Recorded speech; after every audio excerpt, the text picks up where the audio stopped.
যখন আপনার দুর্দিন ছিল, দূর সময় ছিল, তখন আপনার পাশে পরিবারের কেউ ছিল না। সবাই আপনাকে ফালাইয়া চইলা গেছে। তখন আপনার পাশে ছিল একমাত্র আপনার সহধর্মিণী, আপনার বউ। কত কষ্ট কইরা, কত পরিশ্রম কইরা আপনার বউ আপনারে বিদেশ পাঠাইলো। এখন বউর কথা শুনেনও না, বউরে পাত্তা দেন না। এখন যা টাকা পয়সা কামান সব ওই পরিবারের হাতে তুইলা দিতেছেন। কারণ এখন আপনার সময় ভালো, সেজন্য পরিবার আপনারে অনেক ভালোবাসে। যখন দূর সময় ছিল, তখন তো কেউ পাশে ছিল না। ভাই, অতীত ভুইলা গেলে চলব না। অতীতরে মনে রাইখা চলার চিন্তা করেন। বউড়ার কথা চিন্তা করেন যে, যেই দূর সময়ে আমার পরিবার পাশে ছিল না, এখন ওই পরিবার আমারে কিভাবে আপন কইরা নিল। দূর সময় তো আমার পাশে ছিল একমাত্র আমার বউ। সেই বউডারে আমি কেমনে এখন দূর, দূর করি? কেমনে বলি যে, "তোমার কথা আমার ভালো লাগে না?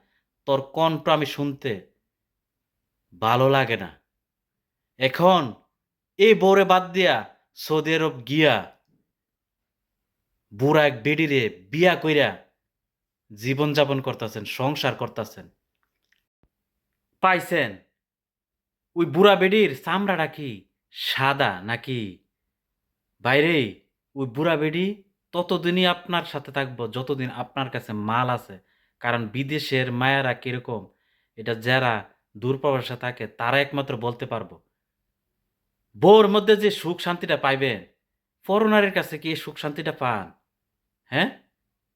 আপনার বউরে যদি আপনার দেখেনও না, খবর নেন না, টাকা পয়সাও না দেন, তারপরও আপনার আশায় বাড়িতে কিন্তু বইসা রইছে।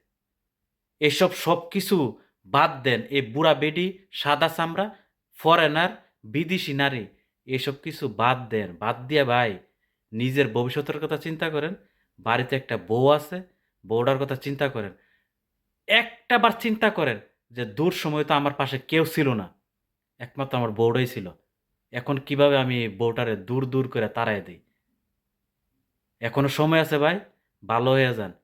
এই বিদেশে আইসা এই সাদা চামড়াওয়ালা বুড়ির পিছে পইড়া নিজের ভবিষ্যতও শেষ করেন না, টাকা পয়সাও শেষ করেন না।